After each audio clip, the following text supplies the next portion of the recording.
Wajua kuna hizi incidents za kwamba mzazi anaweza kukukontrol labda, si ndio?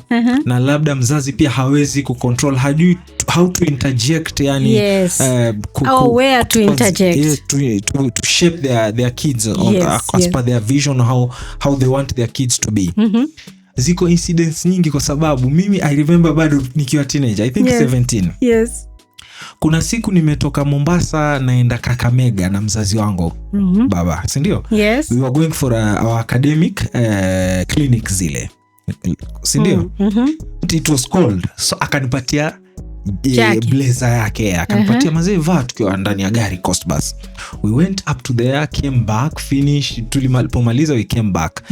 Now month later on, I think nimemaliza high school, mimi nilikalishwa kama sina my aunt mkubwa, I think my mom, wananiambia wewe there is an incident yenye mzee wako alikasirika.